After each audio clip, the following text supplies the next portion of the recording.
Hello, garotinhas e garotinhos. E aí, estavam com saudade da vozinha chata da Profacida? Espero que vocês tenham sentido minha falta e estejam sentindo minha falta também, né?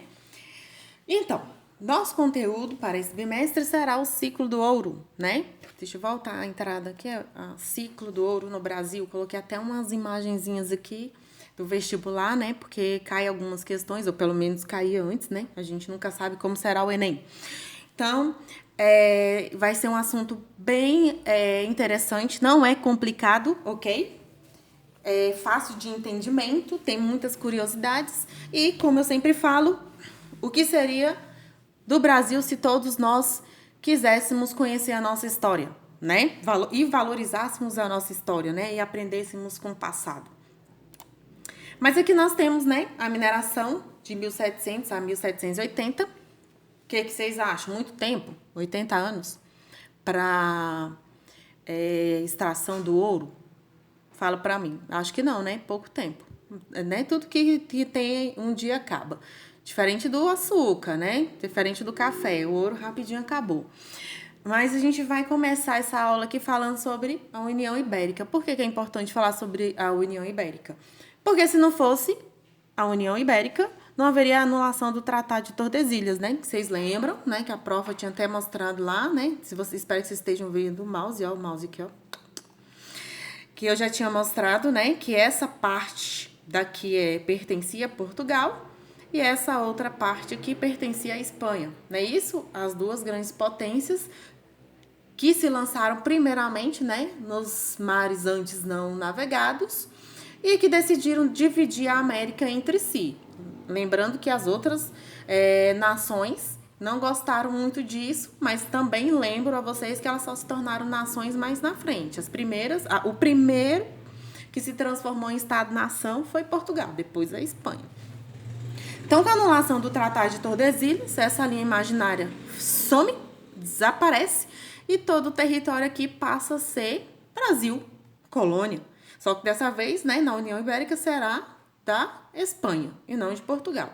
Porque nós vamos saber que um único rei, né, vai ser o soberano dos dois países, Espanha e Portugal. Então, já está aí um ponto. Para a gente poder ter encontrado a mineração, esse era um deles. Rompimento dessa linha aqui e expansão do território brasileiro. Porque se continuasse só isso aqui sendo de Portugal, quem iria encontrar esse ouro aqui seria a Espanha, não é isso? Nós vamos ter como uma grande necessidade aí dos portugueses.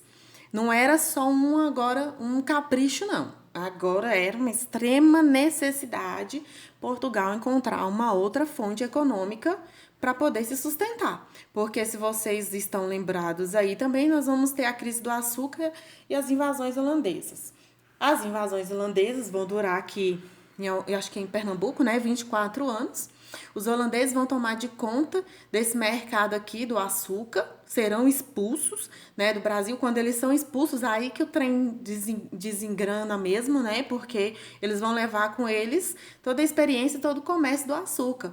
Porque eu não sei se na pesquisa de vocês verificaram que as companhias, né, de comércio, que é a Companhia das Índias Ocidentais e das Índias Orientais, cada uma delas tinha uma parte específica para elas tratarem, né?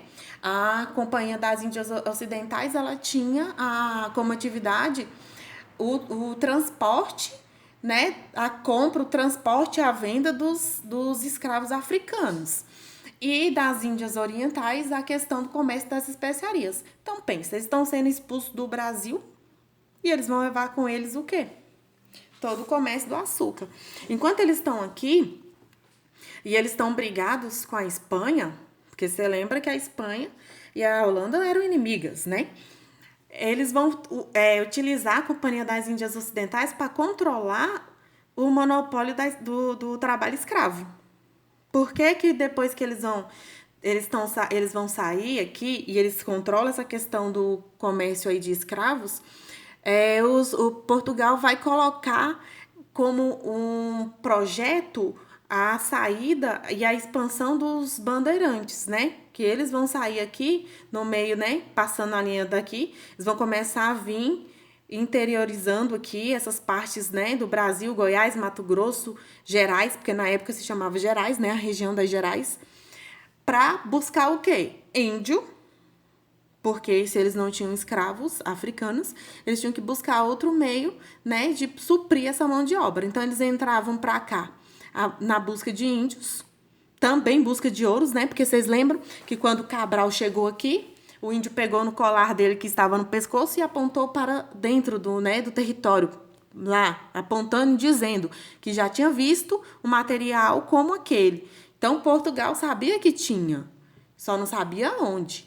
Então, quando eu falo que era mais do que um luxo, era necessidade, Portugal estava extremamente enrolado economicamente. Ele precisava, de toda forma, descobrir e encontrar o ouro. Então, nós vamos ter tudo isso aqui, ó, como fatores para ajudar na descoberta do ouro. Ó, as bandeiras de aprisionamento, né? Eles tentavam buscar negros fugidos, né, nos quilombos, índios e metais preciosos, que no caso era o ouro. Como eu já tinha falado aqui, região das Gerais, e esse processo ele vai gerar aqui no Brasil a interiorização, porque vocês têm que lembrar que aqui no primeiro contato e o primeiro estabelecimento das capitanias hereditárias, vocês estão vendo o mouse? Nós vamos ter as capitanias hereditárias e nós estamos aqui numa região litorânea, percebem? Percebe que aqui é o Oceano Atlântico, não é isso? Então, aqui vai ser uma região de litoral. A partir da descoberta do ouro, nós vamos ter uma interiorização do Brasil, né? Aqui nós vamos começar a surgir outros tipos, né? Vou falar mais lá na frente, mas vai gerar agora uma expansão territorial, né? Resumindo aqui. Espero que esteja dando para vocês verem aí, né? Brasil colônia, século do ouro, expansão territorial. Nós vamos ter, lembra da necessidade de Portugal de descobrir o ouro, porque ele estava enrolado financeiramente? Nós vamos ter aqui a submissão de Portugal aos interesses ingleses por causa do Tratado de Methuen, 1703, ou também conhecido como Acordo de Panos e Vinhos. Vamos saber o que é que diz esse tratado?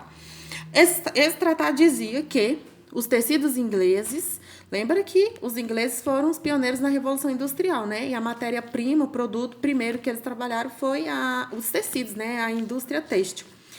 Então, eles vão fazer um acordo falando que os tecidos ingleses entrarão no território português sem pagar nenhuma taxa, sem pagar nada para a alfândega, entrar de grátis.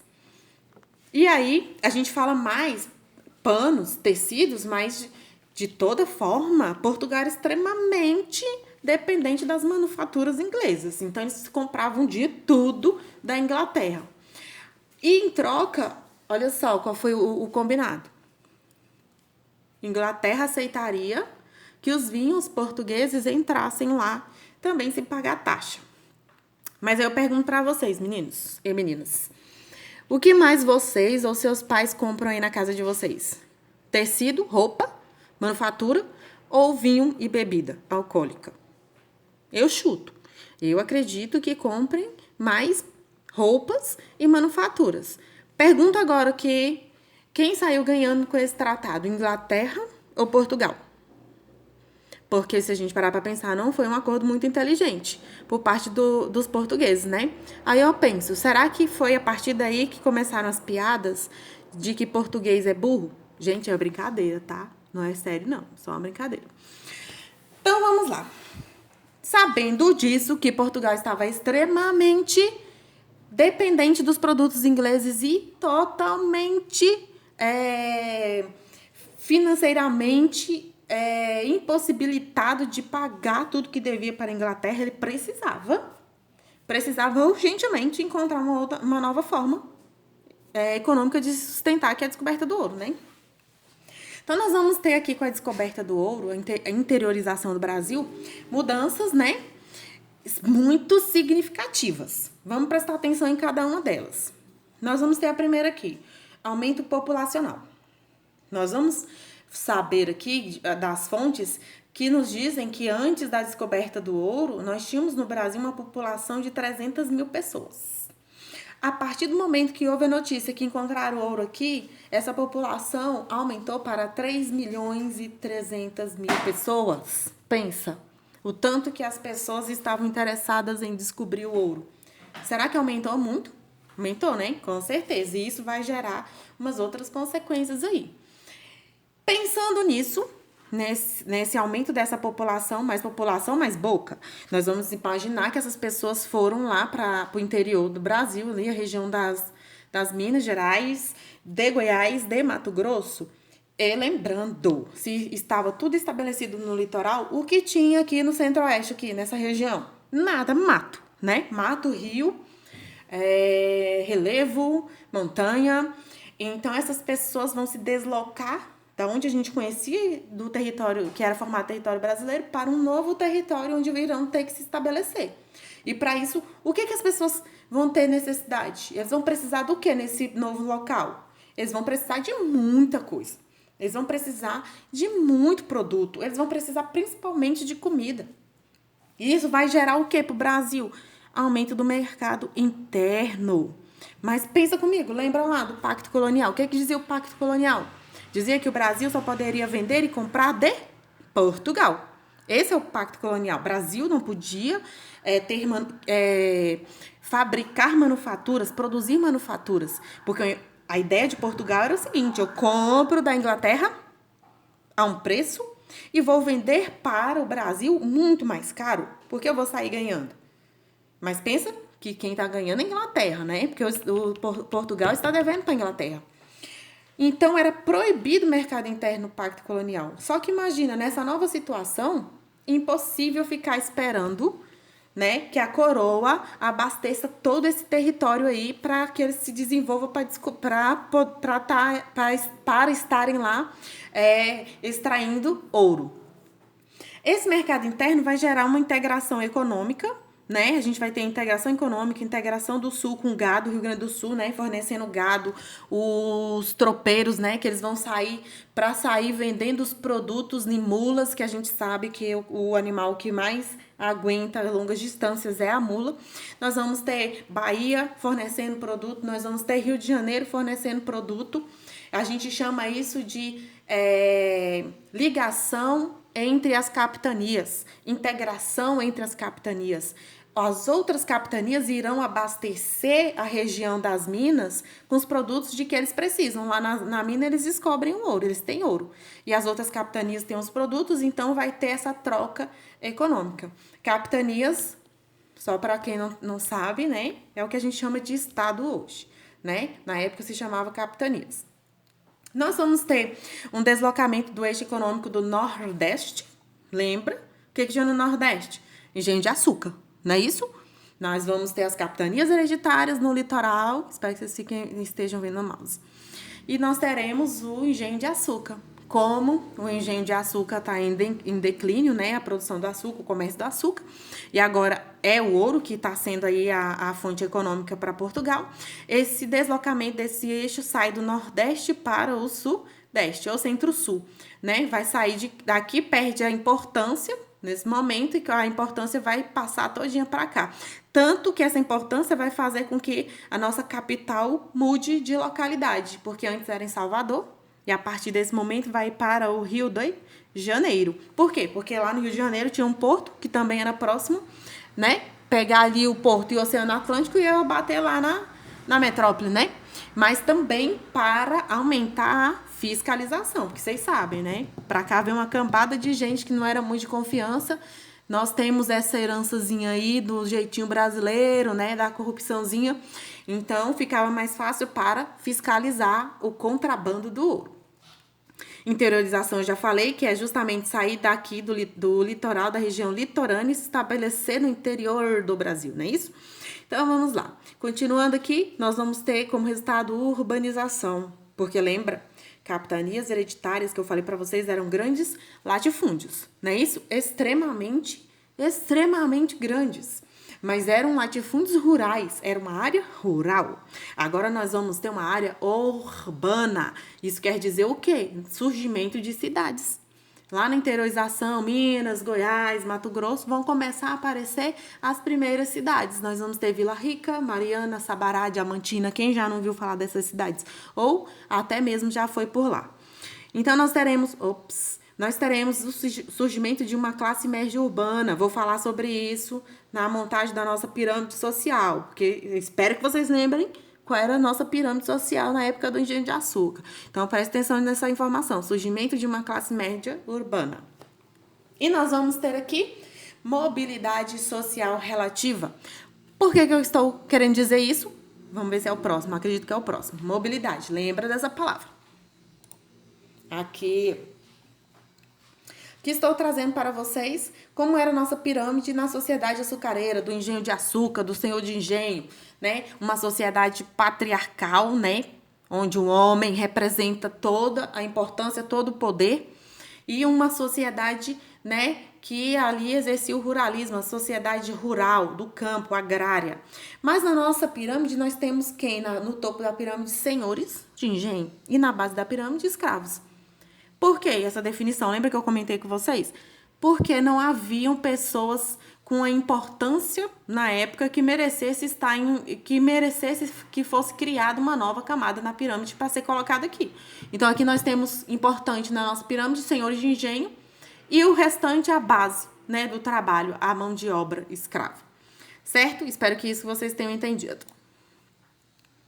Agora vamos para a nossa pirâmide da sociedade mineira. Nós temos, olha só o tanto que mudou. Presta atenção. Olha só. Senhores escravos. Agora olha só o tanto de gente que apareceu nessa pirâmide aí.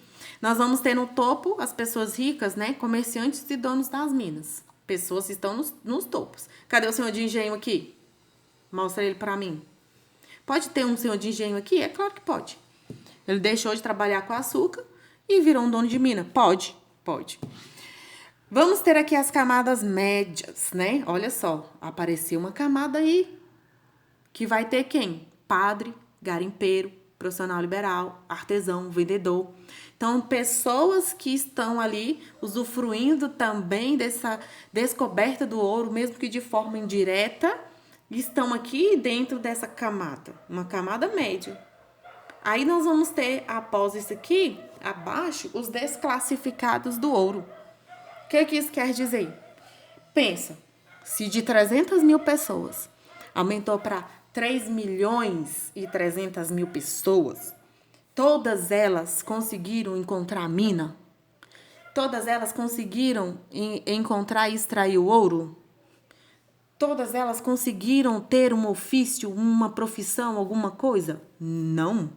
Muita gente não se enquadrou em nada. Muita gente foi para a criminalidade, para o furto. Muitas outras foram para a prostituição. Outras trabalhavam do que aparecia, de bico, com uma limpeza, na cadeia, em outra coisa. Então, essas pessoas nem mereceram uma classificação, mas mereceram uma camada social, que são os desclassificados do ouro. Compreenderam?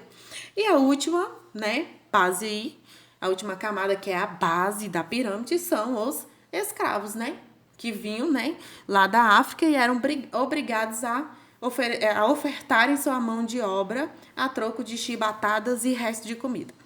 Então, espero que vocês tenham percebido aí a diferença entre as sociedades e as pirâmides sociais, certo? Aqui eu trouxe para vocês uma curiosidade. É complicado para mim fazer analogias ou fazer comentários de coisas mais antigas, porque eu sou mais velha que vocês, né? Eu tenho 37 anos, vocês ainda são jovens, então muitas coisas do que eu comento vocês não conhecem. Mas pode ser que o pai de vocês, a mãe de vocês conheçam e já tenham falado próximos a vocês, ou os avós mesmo de vocês comentaram, que aqui nós temos uma curiosidade. Espero que esteja vendo aí, nas casinhas antigas, nós vamos ter um tipo de telhado com várias camadinhas, esse telhado aqui. Esse outro telhado, ele vai ter só uma camada de telhas. Então, se você já ouviu alguém falar, quando existe uma pessoa que quer ser muita coisa, que se acha que é rica, que tem, né, alguma coisa a mais que outra pessoa, mas na verdade não tem. As pessoas antigamente, na minha época, eu vi bastante, falava que fulano não, só quer ser e não tem nem eira e nem beira. Por quê? Porque nas casas dos ricos, das famílias que eram ricas nessa época, elas tinham a eira, a beira e a tribeira. E os pobres só tinham o quê? Responde aí pra mim. Aí, isso aqui é uma curiosidade das nossas falas, né? Do nosso dialeto, dos ditados que os brasileiros costumam falar, que surgiram desde a época colonial e muitas vezes a gente não sabe. Espero que vocês comentem para mim que já ouviram isso em algum lugar. Então, vamos lá. Nós temos aqui a administração aurífera. O que isso quer dizer? Vocês achavam que ia ser bagunça? Ia ser festa, caldeirão do Luciano Huck? Não. Acharam ouro não é livre, não. Porque vocês têm que lembrar que o Brasil era colônia. O Brasil não era independente. Então, tudo que acontecia no Brasil tinha que ser dado satisfação para quem? Para Portugal. Então, Portugal, já vendo toda essa bagunça, toda essa questão, eles já vão montar um esquema de administração desse ouro. A primeira administração, o órgão que eles criam aí é a Intendência das Minas, que é um órgão responsável para fiscalizar essa questão aí das descobertas do ouro. Então, ele vai lá, uma pessoa descobriu o ouro, encontrou ouro, que é a primeira coisa que ela tem que fazer, informar a Intendência das Minas, para que a Intendência das Minas vá lá, veja veja que tipo de ouro, que é a maior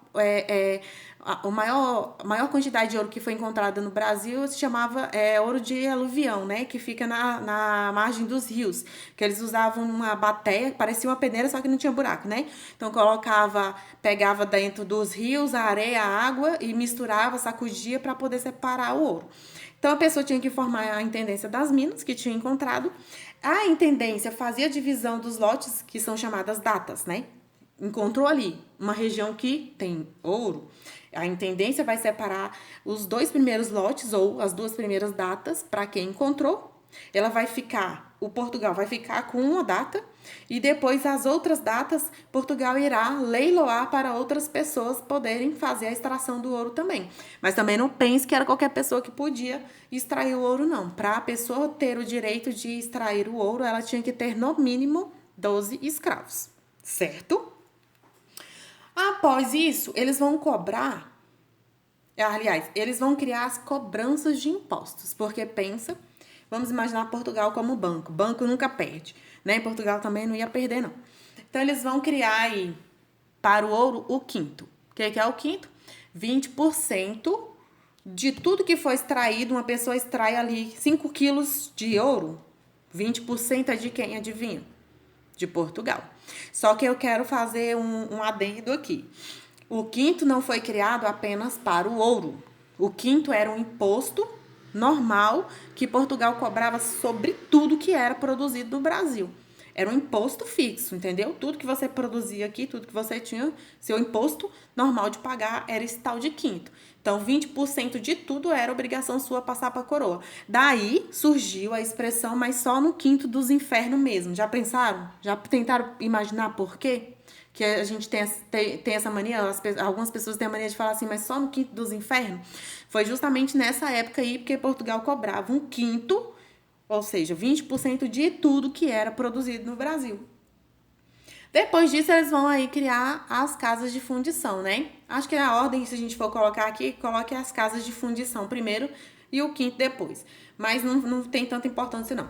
As casas de fundição, elas serviam para o quê? A pessoa descobria ali o ouro, ela tinha que levar todo o ouro que ela descobria para a casa de fundição, que aí lá eles iam fazer o quê? Transformar esse ouro em barra. Se fosse pó, que eles achassem, se fosse pepita, que eles achassem, eles tinham que levar para a casa de fundição para que fosse feita a barra de ouro, e aí eles já aproveitavam e tiravam o quinto deles, os 20%. Depois da barra aí formadinha, eles colocavam um selo real.